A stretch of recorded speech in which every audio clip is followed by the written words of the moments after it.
Hello, everybody. This is Boxing Bros UK. I'm host Chris. This is my co-host Andrew, the Boxing Brain. Hello. Today we're doing a RIFFIN news volume. I can't remember, Eight or but nine? which is where, Right. yeah, nine something like that. But this is where we talk about rumors, breaking news, just a little bit of everything that's going on in the boxing world. And me and Andrew riff off each other our opinions. That's why it's called RIFFIN news. Okay, the first topic of the day is 5th of November, the purse bids ordered by the IBF because Martin Bakole and Ajit Kabayel, they can't reach an agreement. They've been in negotiations for 2 weeks. So there's a purse bid today. And if anyone's not familiar with how a purse bid works, basically anybody can bid for the fight. And I think they said that the bid has to start at 200 grand. So, like, say if you had 200 grand, you can bid for this fight. If you had a boxing license, you're registered with the IBF, you can bid for this fight and put a show on. Anyone who's got 200 grand and he knows someone who's connected to the IBF, you can bid. Anyone can bid for the fight. But being realistic, you've got Ben Shalom who backs Martin Bakole, but he's known for pulling out of purse bids. And obviously, if he doesn't, if he pulls out the purse bid and says he don't want to do it, that means he loses his title shot, Martin Bakole, and Ajit Kabayel automatically becomes a mandatory if Ben Shalom pulls out this purse bid. Or they'll select another fighter to take his place and negotiate, and then they'll hold another purse bid later.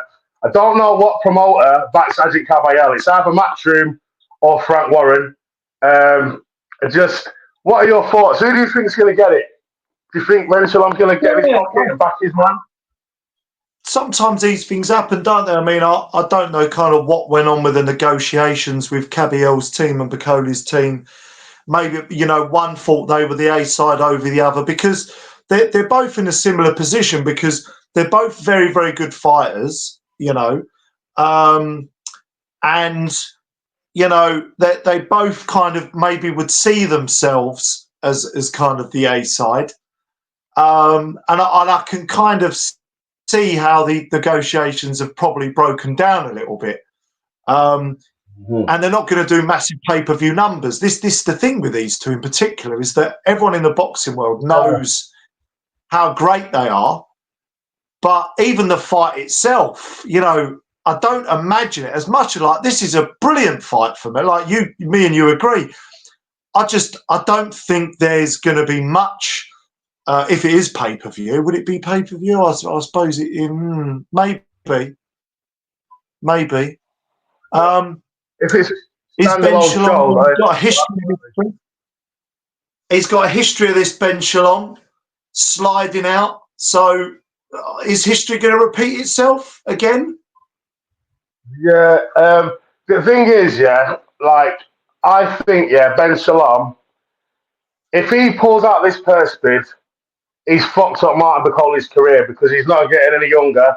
He's got a chance for a world title shot if he beats Ajit Kabayel, mandatory shot.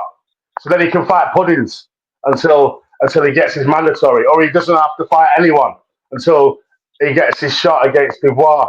So for me, Ben Shalom has to win this purse bid. He has to back his man. And obviously, with Frank Warren going on the zone now, we'll talk about that a bit later. Like, Sky Sports Boxing is going to get, I think he can, if he puts on a good card, wins the purse bid, main event, IBF eliminator, make it pay-per-view, put loads of good fights on the undercard. He's going to have to do something like that. He's going to have to get in his pocket and back his man. Maybe he needs to ring Turkey and say, well, then if he rings Turkey Al Sheikh, there's no need for a purse bid.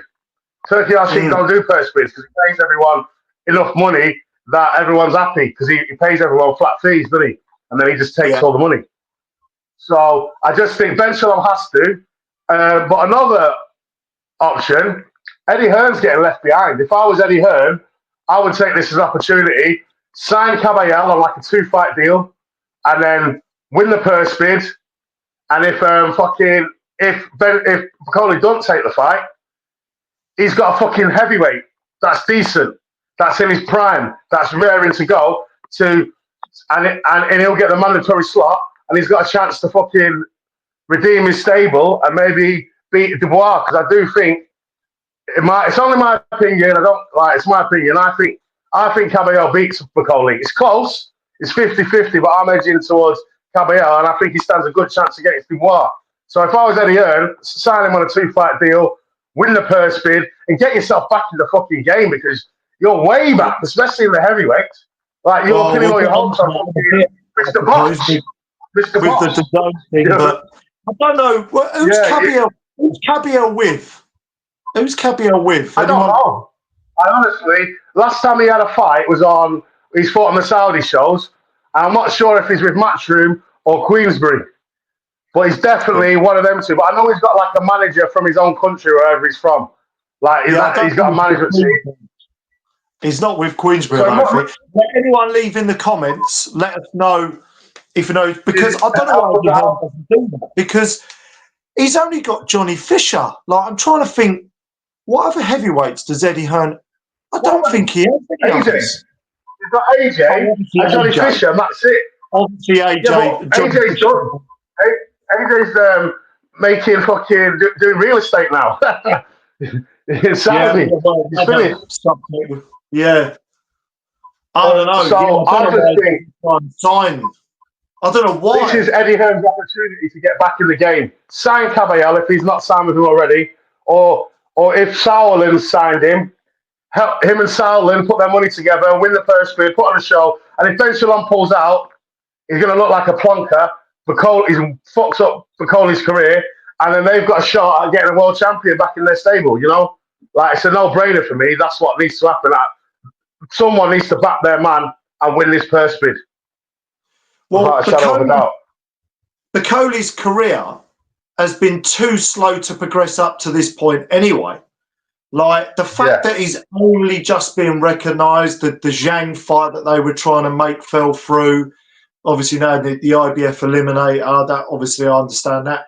But his career should have been further along than this as it is. So he really needs his team behind him and his promoter to pull through on this, because, you know, I kind of feel sorry for him, because he's such a dangerous, ready heavyweight that could give anyone a problem, that Turkey would love to kind of put him in the mix with a lot of. And I think he gives everyone in that top 10 hernias and stomach ulcers. So, for sure. Fingers crossed, like, it happens and there's no pullouts. The next topic, interesting interview with Tunde Ajayi. And like, I know I criticise him, but like, this interview's changed my mind a little bit. Like, I kind of liked his style in it. So we're just going to play you something and let you make your mind up. Something a bit saucy. It's a massive fight. I will be ringside November the 16th to watch Chris Billam-Smith against... a jump to cruiserweight. And we're ready. AY against Billam-Smith is another pay-per-view fight. So it's AY against anyone. I'm loving this. It's AY against anyone. Come on, Tunde. Like, you can't tell me, you can't put any other fighter in the UK where you can match so many fighters and not call it a pay-per-view other than AY. So why are we running down A1? So you think because we've had one, in some people's eyes, not so good, that undervalues AY? No, it doesn't. Absolutely not. This guy has knocked out 24 of 26 opponents. And yes, you can say who were the opponents, but if it was so easy to knock out people in professional boxing, why has everybody not got a KO record that matches Anthony Yard? Okay. That's a great couple of minutes there, that segment. Let's just snip it out and push it somewhere, maybe towards Turkey El Sheikh or something. Listen, I love the jump to cruiserweight. Wait. Our friend, the cruiserweight is there. Our friend Turkey El Sheikh, I'm saying... He's a bit cringy, but like I thought that was quite funny. But firstly, I'd like to say it does matter who the opponents are, because look at Deontay Wilder. Knocked everybody out who he ever faced in the ring. Anytime he fought someone decent, he lost. So it does matter who you have. And there are people with their records, just like I put that straight But anyway, but what do you think? Anthony Yard jumping up to cruiserweight, fighting Billy Smith. Well, I've got a kind of few thoughts around this. I mean, with the Wilder thing, the analogy, I'd say that maybe the slight difference I'd say is that when Yard did step up against Beterbiev and Kovalev, he made a good account of himself. And Wilder did against Fury, but against anyone else, he generally has looked really poor. But I think on one hand, I look at it and I think I look at the cruiserweight division outside of Jai Opetaia and the winner of Chris Billam-Smith and Zurdo Ramirez. There's not really much going on in that division. And I kind of think, yeah, it makes sense. Also, I'm kind of thinking, I mean, Anthony Yard's a big light heavyweight, right? He's a bulky guy. Yeah. Quite, a lot of muscle mass. Maybe stepping up to cruiserweight. He's 32. You hold on to your weight in your 30s more. We know that. He's had years of strength and conditioning, cultivating that muscle mass. So on a kind of, in that respect, I can understand it more because I think he'll step up to cruiserweight. No problem there. I think the power will probably translate. It's a more of an open division. All the while, Bivol and Beterbiev over there, and some of it, and Boatsy coming through, and Willie Hutch and their tricky fight. So makes sense on that front. The downside thought I've got is at 32, well, he's got to get a move on, and he's going to jump straight in there with Chris Billam-Smith, who's kind of a ready-made cruiserweight, who's 6'3".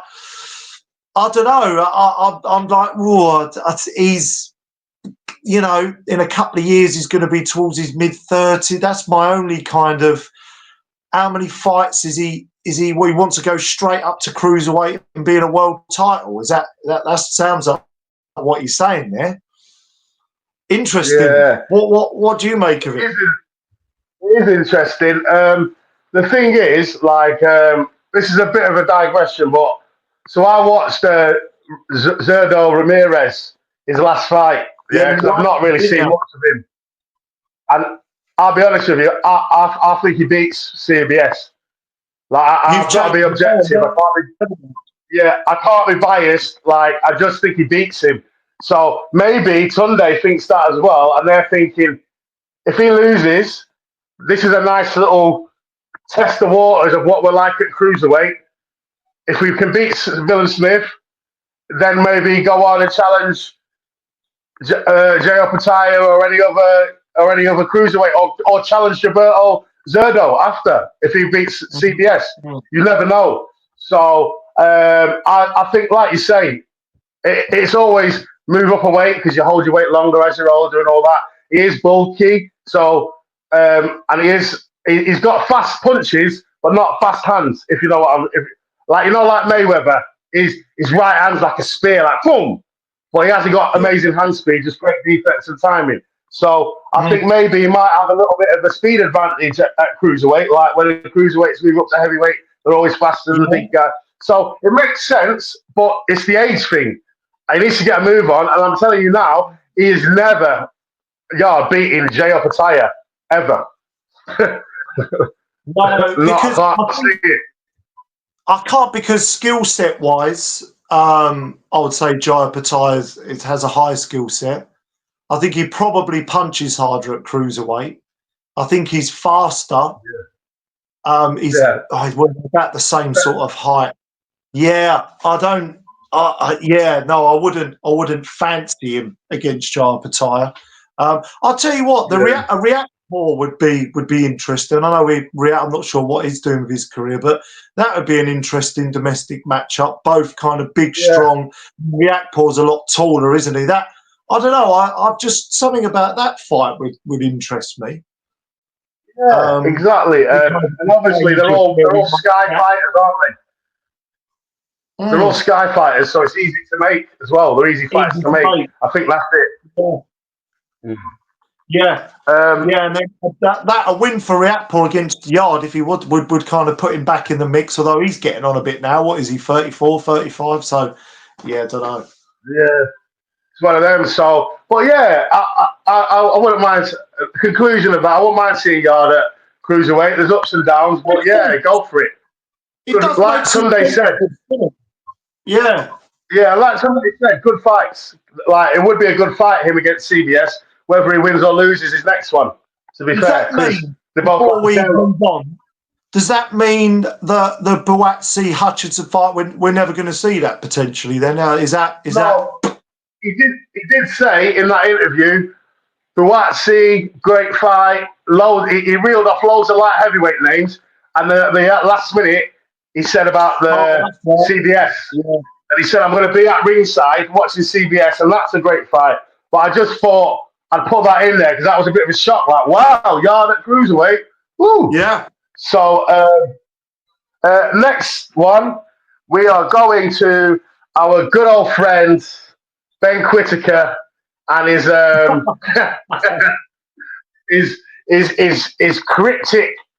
cryptic message about how his physio's going.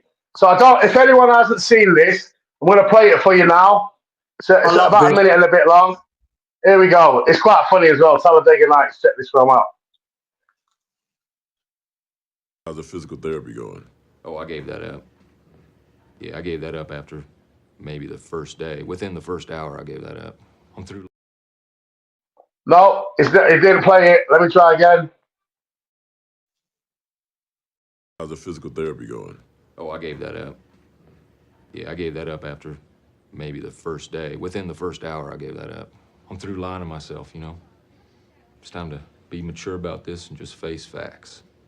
I bought myself a $100,000 handicap accessible van with the captain's chairs and the DVD plasma screens in the back for the You kids. all paid up on that? Oh, yeah, that's all paid in full. It's parked out there.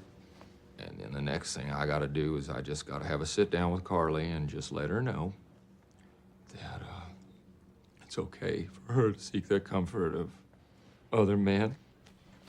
Because, you know, she's gotta run wild. You can't keep something like that back. Hold on, man. We gotta tell him. No, I don't care what the doctor said. We gotta tell him now.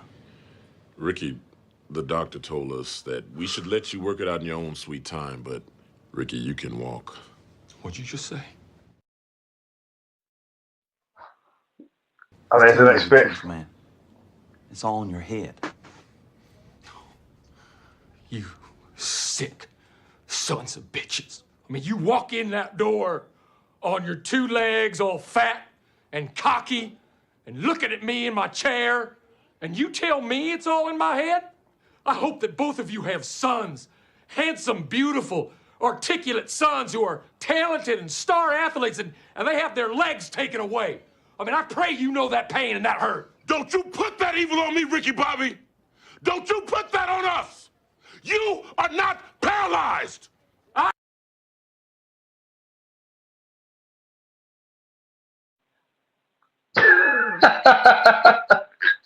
Where we begin? Like, by the way, shout out to Michael Clark Duncan. I was a big fan of Michael Clark Duncan, and he died way before his time. He had heart disease, and just for all you men out there, look after your heart and all that. Yeah. We're doing. Maybe I'm overthinking this, Chris. Right? I spoke to you about. I said it's got to be on the news, like for a bit of comedic appeal.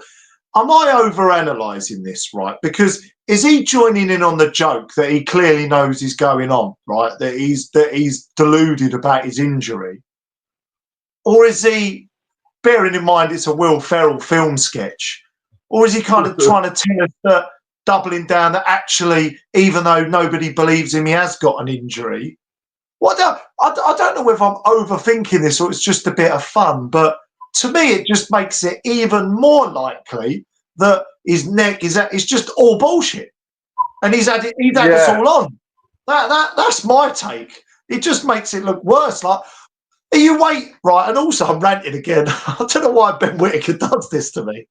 You waited all this time. You waited all this time, right? What is it? We haven't heard from you in 5-6 weeks, because this was his first post, wasn't it? Yeah. And you choose that to be your first post. Like, it's very strange. Very strange. What my take on it is, Ben Whittaker is he's being a bit of a shithouse, to be honest. But he's trolling everybody. I take it like this.